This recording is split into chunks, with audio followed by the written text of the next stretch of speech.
can we do to build that inner strength for us to continually having a positive view on the other people, to seeing them at what they yet to become? Well, it requires a level of maturity. We as humans and even as children, you're attracted to other people based on how you view them. You see them, right? You visually see them. But the key is when you allow yourself to get to know them and you spend time inquiring as to who they are and come to appreciate what's unique about them. And the earlier that you can teach children to do that, the better, because children, like all humans, are going to be attracted again by the pretty person or the person who runs the fastest or the person who makes them laugh. But sometimes that person isn't the deepest person.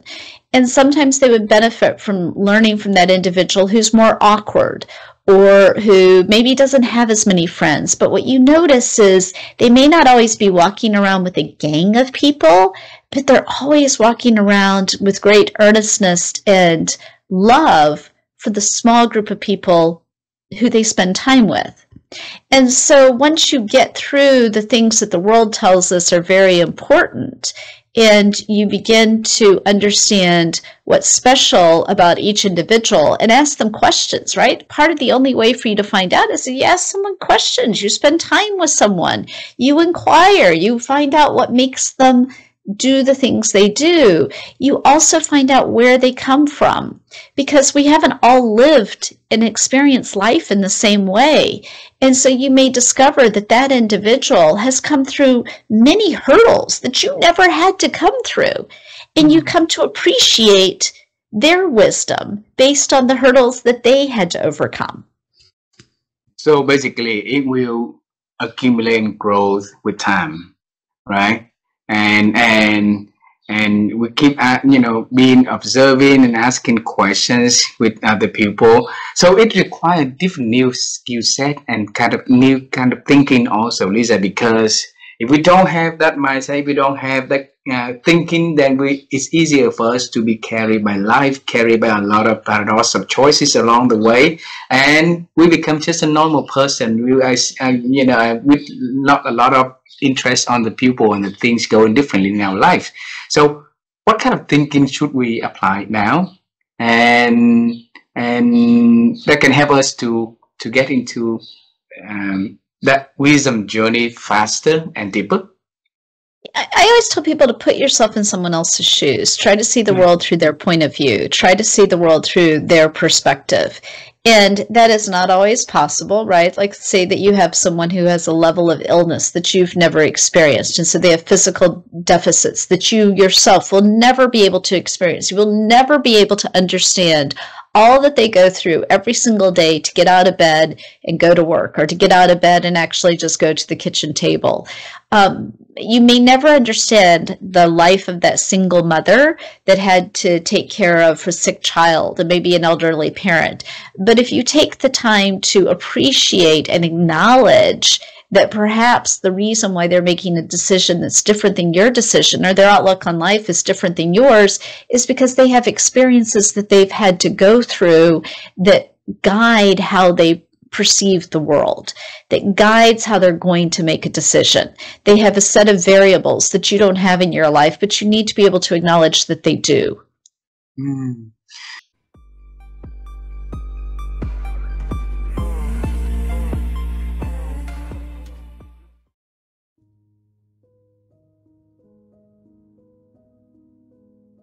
Well, I think in every one of those moments for me, I can now look back, perhaps through my wisdom gear, and see all of the little things I was doing every day to prepare for that moment. Wow. So I'll give you an example, because a lot of young students come to me. We're right next door to the University of Michigan, and a lot of students hear about me. They reach out. They want to come talk to me. They want somewhat ask the same kinds of questions you're asking, but they're in their early 20s at that point. And they ask me often, what advice do you have for me as I go out into the work world? And I tell them that the most important thing I learned to do when I got my first jobs is to do this, to raise my hand and volunteer for things. And I say, let me tell you how that worked for me. And part of it was, I think in the back of my mind, I always knew I wanted to have my own business. That was just a kind of a bucket list goal for me. And so I said, I was a programmer. I was a technical person. I had studied computer science at the University of Michigan. So I knew that the value I was being paid for was to create software with my fingers and my brain. That was how I produced value. But if I wanted to grow, I needed to have different experiences. It couldn't just be technical experiences. So when the salesperson came into the room of engineers and said, hey, I'm going on a customer visit. I need an engineer to come with me to explain our products to our potential clients. I raised my hand and I said, I'll go. When the HR director said, hey, we're planning the holiday party for our team, and I need a few people to help me plan it and execute it. And I said, I can help with that. Wow. When the manufacturing team that was building the little electronic products that we were shipping said, hey, we're really behind on shipments. We need a few extra hands back in manufacturing to help build the products. I said, I can help with that. When somebody said, hey, we're going to a trade show in Las Vegas, we need somebody to help build the booth, man the booth, talk to potential customers, I can help with that. And I would say that all of those in the moment learning opportunities were done minute by minute, day by day, week by week, year by year, so that when later those really big moments happened, I had all of this body of experience, knowledge, and wisdom built up from those other moments where I raised my hand that, it often, there is a phrase that says fortune favors the prepared mind. And, and I think, my instinct was I wanted to have those other kinds of experiences. I wasn't, because I think a lot of times people are like, no, you just wait. And you wait till the opportunity comes and it will be handed to you. And I've just never seen that happen. It's always based on the minute day-by-day things you do to prepare yourself for those big moments. Wow. And again, I think reading books is another big part of that too.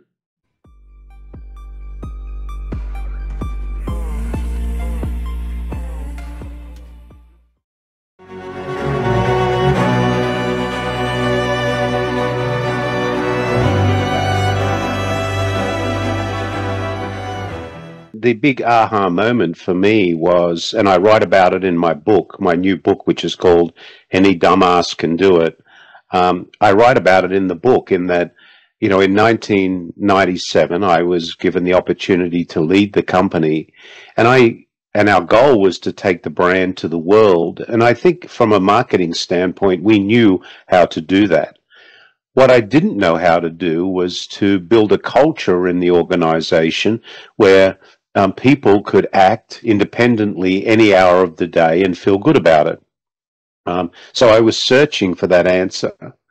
And actually, it was 2 years into my role as CEO. I was actually on a Qantas 747 flying from Los Angeles to Sydney. And as you do when you're flying long distances, you take stuff to read. And I was reading, and I read a quote from the Dalai Lama.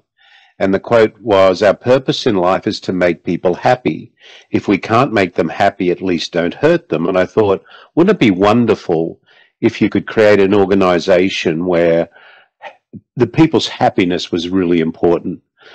And then I read another quote from Aristotle, who was born in 384 BC. And he said, pleasure in the job puts perfection in the work. And I thought, well, those two things really join together. If people are happy and they're enjoying what they're doing, then they're going to do great work. But I still didn't know how to do it.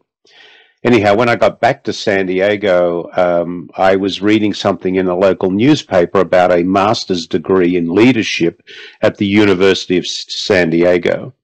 And I went to an information session where I heard my mentor, my dear friend, Dr. Ken Blanchard, the guru of servant leadership, talk about this master's degree, which was about getting people in the heart, not just in the head.